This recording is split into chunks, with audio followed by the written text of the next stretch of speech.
Welcome back to Cyber Scoops and Digital Shenanigans. I'm your host, Mike Hoosh, and we have a packed episode today covering everything from massive financial data theft to the successful disruption of major ransomware campaigns and critical infrastructure vulnerabilities that need immediate attention. The global digital battleground is busier than ever.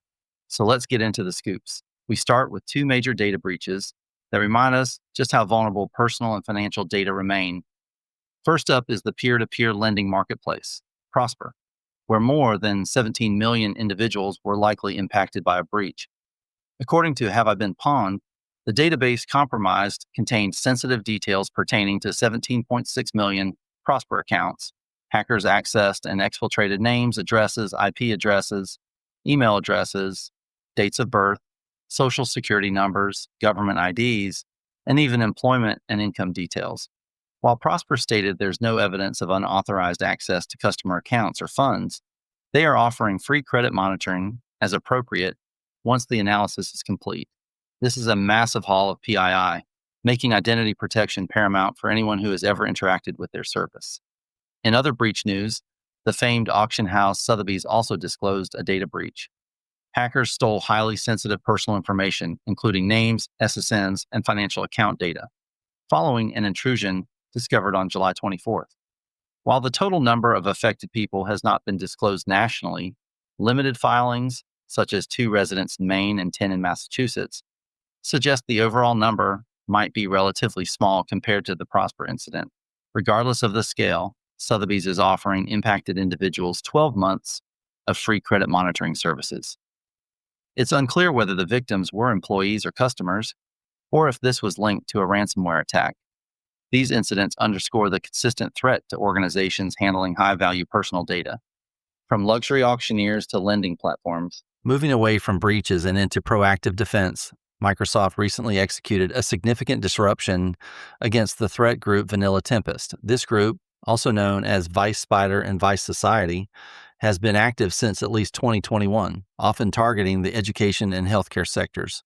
Microsoft disrupted their campaign, which aimed to deploy the Reseda ransomware. The key to the disruption: Microsoft revoked more than 200 certificates that the cybercriminals were using to sign their malware. Vanilla Tempest was observed using fake Microsoft Teams setup files delivered via domains like teamsdownload.buzz to install a backdoor named Oyster, which then facilitated the Reseda deployment. While the actors will likely rearm with new certificates, this action makes their current malware easier to detect and block.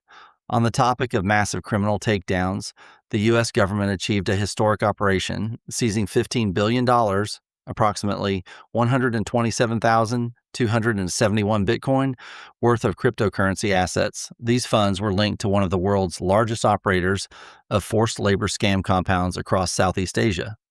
These compounds are known for conducting sophisticated pig butchering or shajupan romance baiting schemes. The DOJ unsealed an indictment against the Prince Group and its CEO, Chen Ji, noting that trafficked workers were confined in prison-like compounds and forced to carry out these online scams on an industrial scale. This seizure highlights the immense scale of industrialized, organized cybercrime globally. Security teams need to pay attention to 2 critical vulnerabilities that span both the cloud file sharing world and the industrial control space. First, GladNet has rushed out patches for a CentreStack vulnerability, CVE 2025-11371, that has been actively exploited in the wild since late September. This zero-day issue is an unauthenticated local file inclusion bug affecting default configurations of CentreStack and TrialFox products. Crucially, attackers exploited it to retrieve a configuration file containing the machine key, cryptographic key. Once they have that key, they can exploit a related view state deserialization vulnerability to achieve remote code execution with the privileges of the IIS application pool user, allowing them to potentially take full control of the vulnerable system. Organizations must apply the patches immediately, specifically CentreStack version 16.10.10.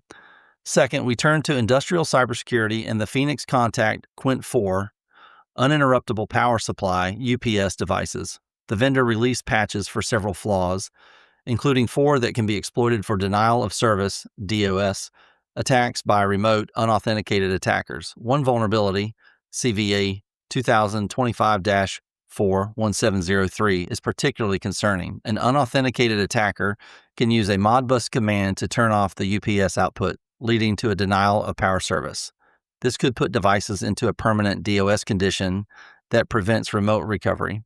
Because CVE 2025-41703 cannot be addressed without disrupting legitimate functionality, Phoenix Contact strongly recommends using affected devices only in isolated industrial networks and protecting them with a firewall.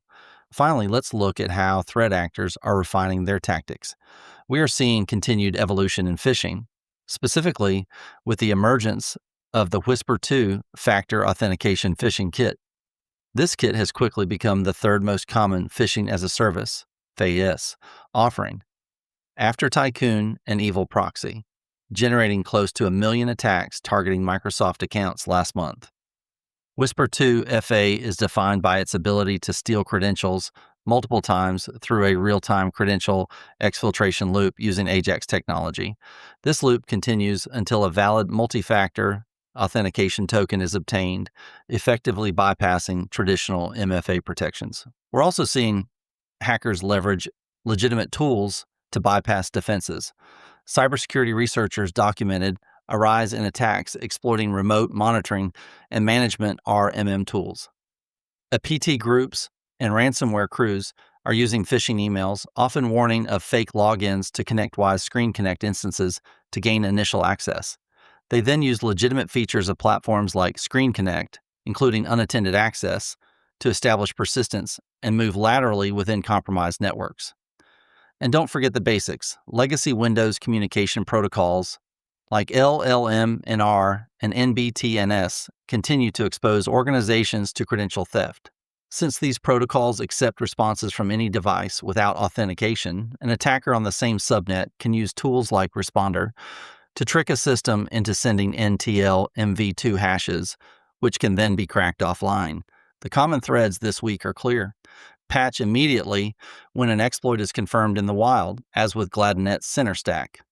For critical systems like industrial controls, network segmentation and isolation are not optional, especially when certain flaws, like the Phoenix Contact UPS Modbus command, cannot be patched. And finally, understand that attackers are innovating, not just by creating new malware, but by weaponizing legitimate tools and services, from RMM platforms to sophisticated two-factor authentication, bypass kits like Whisper, two-factor authentication. The digital world is moving fast. Staying secure means understanding how these threats work, paying attention to the small signs, and not letting convenience replace caution.